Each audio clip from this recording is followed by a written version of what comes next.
We're live, pals. Welcome to the No DQ live recap of Friday Night Smackdown for November the 6th, 2020, as we continue on the road to Survivor Series, which is also my birthday, November 22nd, 2020.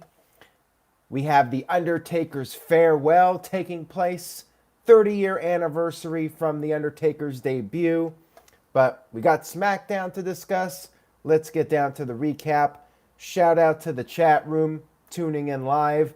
I appreciate your viewership and support, as always.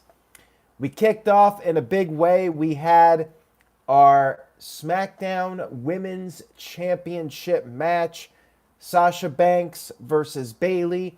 We had a full recap of their history together. Bayley was interviewed before the match. She talked about the video package and how it brought her joy, all of the things that she did to Sasha. But then it brought her anger when Sasha forced her to sign that Hell in a Cell contract. And she brought up how every time Sasha wins a title, she loses it in her first defense. Sasha attempted to get the Banks statement on Bayley early, but Bayley managed to slip to the outside of the ring. Back and forth match here. Pretty long match. It went 2 commercial breaks. My favorite part of the match was maybe when they were on the outside of the ring. Sasha was standing on the apron. Bayley was lying on the apron. And Bayley ended up kicking Sasha up in the air. And Sasha just crashed face first onto the apron and then fell to the floor. That was pretty brutal. Match continued in the ring. Bayley grabbed a kendo stick and the referee took it from her. As the referee was distracted, Bayley grabbed a steel chair. However, Sasha stopped Bayley. Sasha threw out the chair, and then Bayley used that opportunity to hit Sasha's own backstabber and then hit the Bayley to belly. However, Sasha kicked out of that. Bayley did the flying elbow off the top. Sasha once again kicked out. Bayley then used Sasha's own Banks statement on her, but Sasha managed to get out of that. Sasha hit her own backstabber and then put on the Banks statement, and Bayley finally tapped out. Solid match here between the ladies. I would say the best thing on the show this week. Worth watching if you get the opportunity. Nice way to end the feud for good now. I would presume that this is it. Bayley will move on to something else. What? I do not know, but this should really be the end of it. This should be the end of the storyline. Sasha and Bayley go on in different directions. After the match, Sasha was celebrating. She was on the stage and she got super kicked by Carmella. And there you go. It looks like we have a new feud, a new direction. Sasha Banks versus Carmella. We'll see if Carmella can keep her momentum going, or will she just be the next person to put over Sasha and then go back to whatever she was doing before she got this character makeover. Backstage, we had Kevin Owens talking with Jey Uso. Both of them are on the SmackDown Survivor Series elimination team. And Owens made a joke about Jey being the guy who gets Roman Reigns' coffee. And Owens said he thought that that was Heyman's job. Jey was not very amused by this joke. Marquand 1976 with a $2 super chat. Thank you for that. I appreciate it. Says, do you think they rushed the end of Sasha and Bayley? Not really. Remember, the original plan was to do the match in Boston, in Sasha's hometown with fans. And that could not happen because of the pandemic. I think WWE just had to go with what they could do under the circumstances. Yes, they could have dragged it out to WrestleMania, but there's no guarantee we're going to have WrestleMania with fans. I would think so, especially if the Super Bowl in Tampa has fans. WWE will be like, hey, they had fans, why can't we? Of course, we don't know what's going to happen with the virus. There's no guarantee. I think there's only so long you can drag out the storyline. And yeah, it would have been ideal with fans, but just did not work out that way. And I'm fine with what they did. We had Jey Uso backstage in an interview, and Caleb Braxton was trying to ask him about the whole situation with Roman Reigns, and Jey said that it was nothing personal with Daniel Bryan. He said it was all about family coming first. Paul Heyman came in and said that Reigns did not authorize this interview and basically ended it. Backstage, we had Rey Mysterio on the phone. He was trying to get a hold of his daughter, Aaliyah, and he was in his street clothes. He asked Dominic to go get his gear, and as Dominic went to the dressing room or wherever, Baron King Corbin showed up and jumped Rey Mysterio, and that set up the match. But before we got to the match, it was a Survivor Series qualifier. We had Paul Heyman approach Jey Uso backstage and said that Jey needs to run things by Roman Reigns first, and this includes interviews. Jey was upset about this, of course, needing to get Reigns' permission. Reigns came out of his locker room, told Jey that there is a chain of command, and then Roman wanted to know what's up with Kevin Owens. Jey said Owens was just making a dumb joke, but Reigns saw it a different way. He felt that Owens was disrespecting Jey. And if Owens is disrespecting Jey, he's disrespecting Roman. And he's disrespecting the entire bloodline. Using the term bloodline makes me wonder if the faction's going to be the bloodline. But anyways, Jey said he would take care of things and left. And then Reigns was upset with Paul Heyman for this interview even taking place. And then Reigns instructed Heyman to go talk to Adam Pearce because the KO problem was going to be taken care of before the end of the night. And Psycho Jet Black says, are we getting Owens versus Reigns now? Perhaps it's a possibility. Reigns is going to need some opponents between now and the Royal Rumble. I would guess Royal Rumble he'll have a pretty big opponent, but who knows at this point. One would think that WWE will save the big opponents for when we have fans again, but again, we don't know when there will be fans again, so you just got to go with what you have. You got Kevin Owens, you got Daniel Bryan, you got a couple people at least to drag things out until early next year.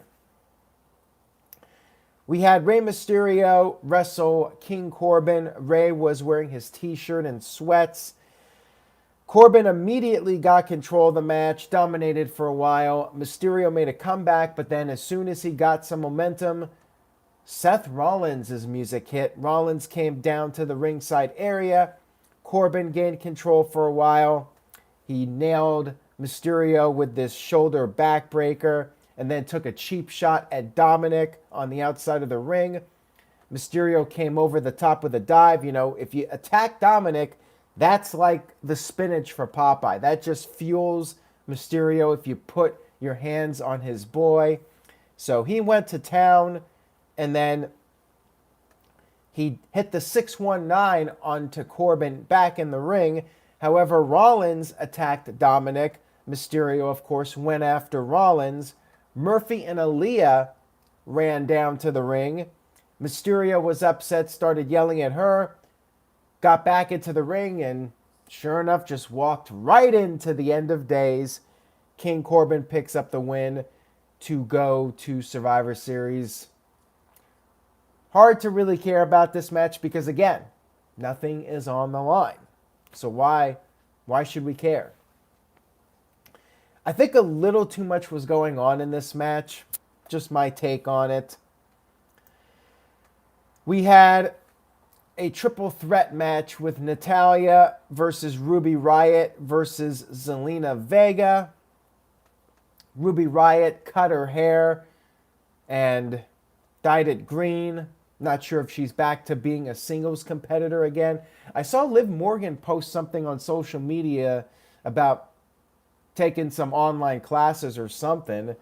I don't know what's up with that. I don't know if she's going to be taking a break from WWE or what. But yeah, it sure felt like Ruby is going to be getting a singles run now. So there's another team possibly broken up. I guess we'll have to wait and see what happens. But anyways, this was a qualifying match for Survivor Series.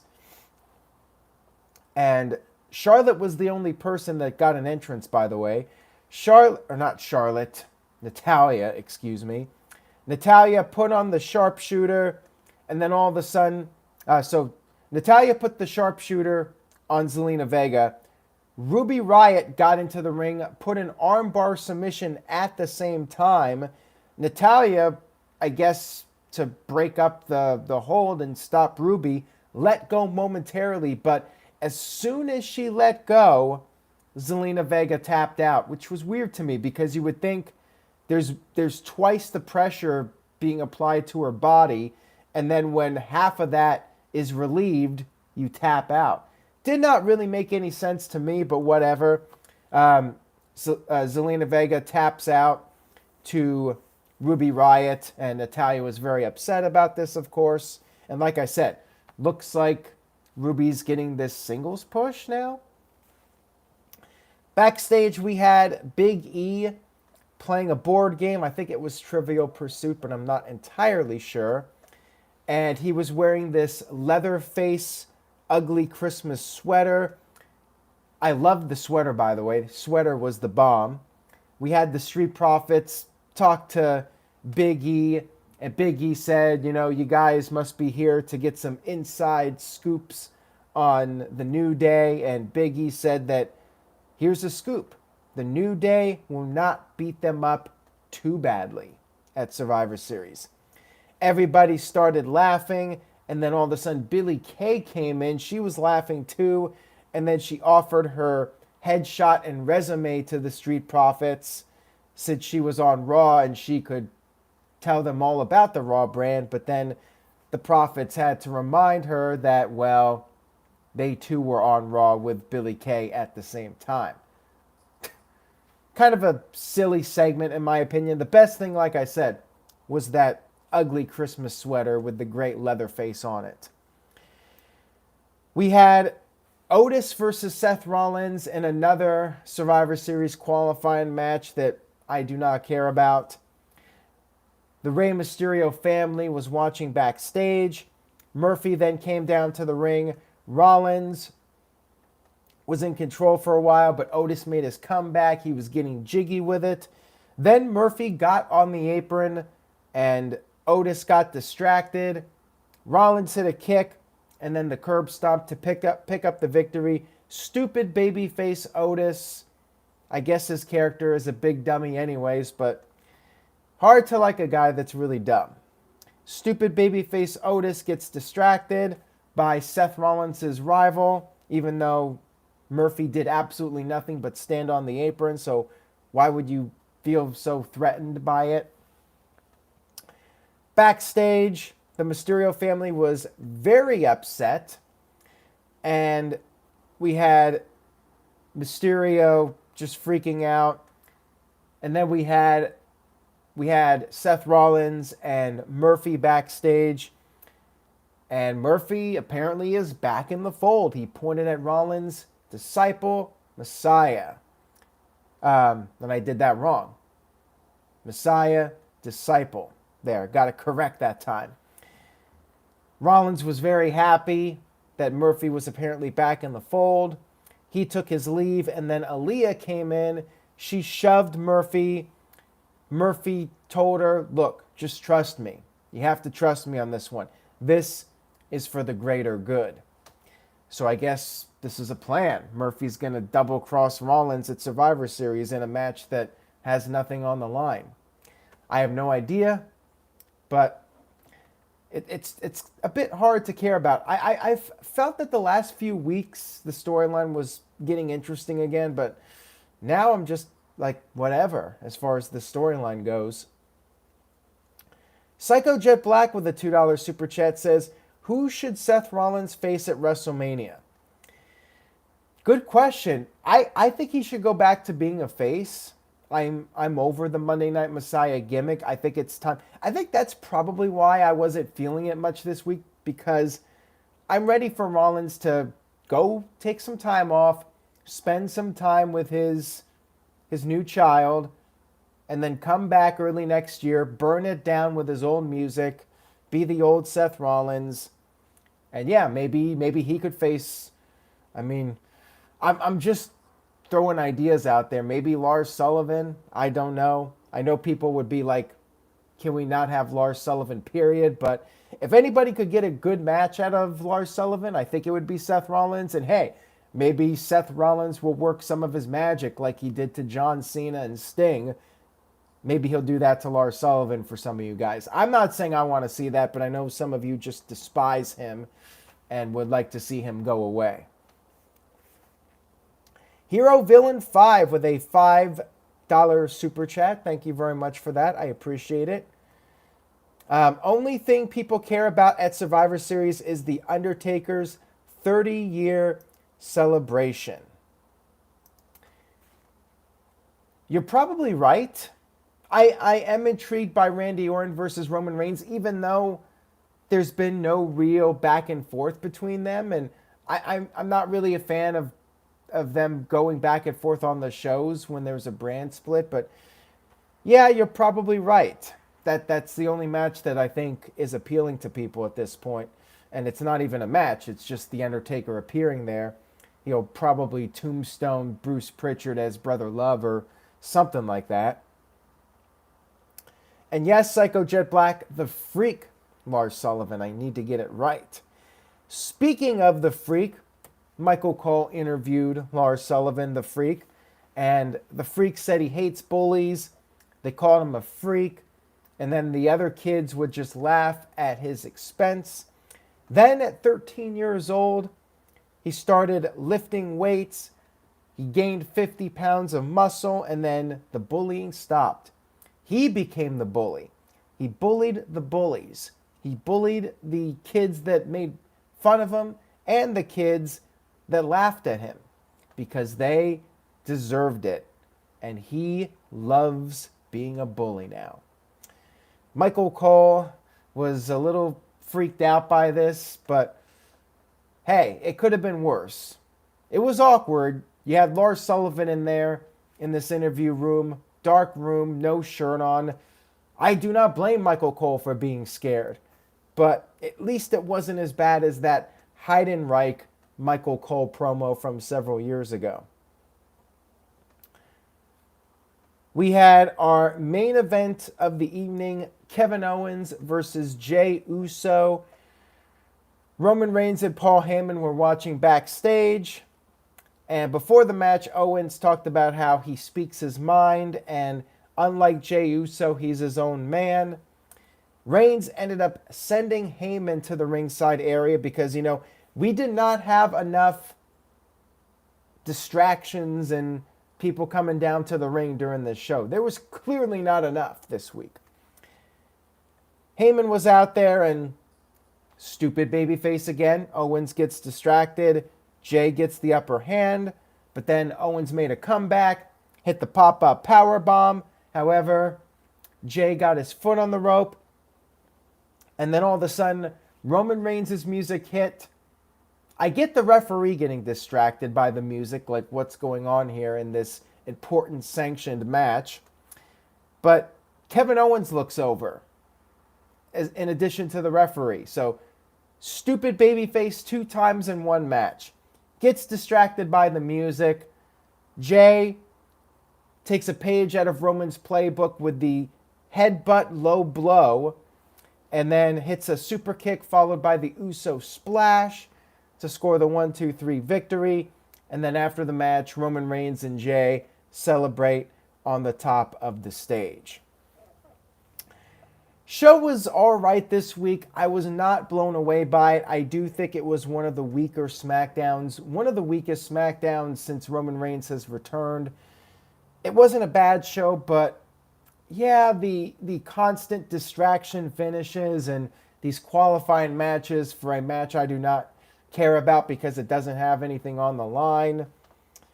It just, this Survivor Series doesn't feel nearly as big of a deal as last year.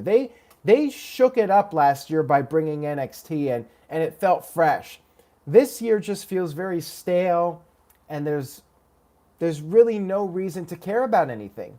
Again, maybe The Undertaker is the only thing to care about. And you would think Reigns versus Randy Orton would be a bigger deal, but even that doesn't feel like a big deal to me. Like, there's been no real attention given to it. Like, we haven't had Reigns cut a promo on Orton or vice versa. I'm guessing they'll do one next week. We still got a little bit of time left, but yeah. Show was okay for me. So I'm going with a C+. Best thing on the show was the opening match, Sasha and Bayley. And, maybe the Roman Reigns stuff is worth watching. Everything else was probably skippable in my opinion. Even the stuff with Seth Rollins, like, I'm not sure where they're going with it, but it just felt weird to me. I don't know. I wasn't really feeling it. Kev gives the show a C+. Cleaver Colin Andrew with a C. Michael Wayne with a C+. Shady Snake with a C-. Vin with a C. Kim Hall with a C. And Nick Glavin with a C. Marquand 1976 with a C-. And Arco with a B. And CC Drink with a B-. And the newly married Robbie Vice just sent in a $5 super chat. Thanks for that, Robbie. He says, in honor of me getting married tonight, I wanted to say the following. Otis sucks. It's not looking good for Otis. Poor guy has lost everything. He lost his woman. He lost his partner, his tag partner. He lost his music. And now he's just losing.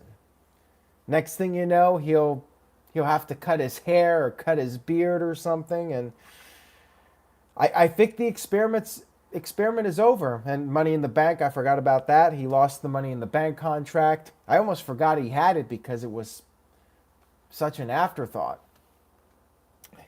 Yeah, I feel like the Otis experiment has ended. And Robbie Vice says, I told you he sucked the whole time. I was entertained by Otis. All along, I was like, hey, the Otis-Mandy storyline was good. I enjoyed it. But once he won Money in the Bank, it started to go south for me. I'm like, dude is entertaining, but it's like putting Money in the Bank on Scotty 2 Hotty. I mean, that's what Otis is. And not just the caterpillar and the worm being similar moves. He's a very similar type of character. He's the fun-loving mid-card guy, but you're not going to take him seriously as a main eventer. So when you put the Money in the Bank contract on him, it kind of just watered down the whole thing. And the way it was done, too, with the contract just falling into his hands, it was silly. That whole Money in the Bank, looking back, that match, yeah, for the cinematic matches, that was not one of the better ones. I remember Rey Mysterio and Aleister Black. Where's Aleister Black, by the way? He hasn't been around. He's done nothing. And Big E, at least he was on the show this week. He wasn't on last week. They got him on with the Leatherface Christmas sweater, but they're still not really doing much with him. Like, why isn't he in Survivor Series or winning some matches or building him up as a potential contender for Reigns? Like, get going on it. What are you waiting for? Like, you could not find time for a 2-minute Big E squash match where he just beats up somebody and you could start elevating him to the next level? And where's Chad Gable? You did that whole thing with him dropping the Shorty G gimmick and then nothing happens. So yeah, I thought this SmackDown could have been a lot better. Psycho Jet Black, like, why not get Chad Gable on the show in a match, get Big E in a match, build them up, and then just announce the SmackDown team. Why do we need qualifying matches? It's just time filler. Psycho Jet Black with a $5 super chat. Thank you for that, Psycho Jet Black. I appreciate it. He says, why does it feel that WWE does not push their mid-card talent to the next level? Because that's exactly what's happening. They don't do it. And why do they not do it? Because they're toys. They're Vince's toys. And when he gets tired of one toy, he moves on to the next one. And if you do not get over in 2 weeks, then it's all over for you. And since we do not have fans right now, it really, more than ever, it's all about Vince and what he likes. Because there's no way to know what's clicking with the fans other than internet feedback. And I think WWE probably tries to avoid Twitter feedback as much as possible because it's just infested with trolls. I mean, really the only thing they probably measure from the internet are the view counts for YouTube videos and Twitter videos, and that's it. And that's why Reigns is getting the top spot, and they're going full forward with the storyline because Reigns' segments are drawing the numbers. Anyways, guys, oh, wait a minute. We have a 200, I think, yen super chat from TR Sega. Thank you for that. It says, how can a P-star and multi-offender Lars Sullivan be on television? P-star meaning porn star. Well,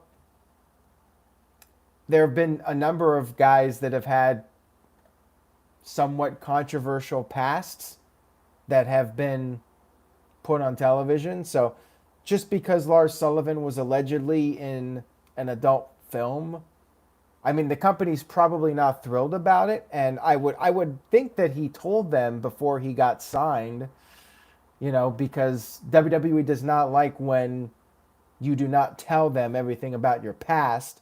And that's why Enzo Amore ultimately got kicked to the curb. I would think that Lars disclosed everything before he got signed. But it's not like he got arrested or got convicted of a crime. He did porn, allegedly. And last time I checked, that's a perfectly legal thing to do. But yeah, it's kind of funny because China was doing the One Night in China video, and WWE, the argument for a while apparently was that WWE did not want China to be in the Hall of Fame because there was concern that somebody would Google China's name and find the porn, and that's why they didn't do it. Who knows if that's even true or not, but that was a rumor several years ago before China passed away. Anyways, guys, thank you for tuning in tonight. I hope you enjoyed the live stream. I will be back again to recap the AEW Full Gear pay-per-view. Make sure you guys tune in for that, whether you're watching or not watching. And if you're not and you want results, I will be posting match-by-match results over on NoDQ.com. Stay tuned for that and just spread the word. Tell a friend, share the love, and continue to stay positive. It's a crazy world out there. We still do not know who our next president is going to be here in the United States, although we have a pretty good idea, unless there's more conspiracy theories and whatnot. It's nuts, but at least we got wrestling to distract us from the real world, and you guys can tune in for this. And I try to avoid talking about the politics as much as possible. Stick to the wrestling. Stick to the topic, as I like to say. Thank you guys again. Take care, and I will see you all next time.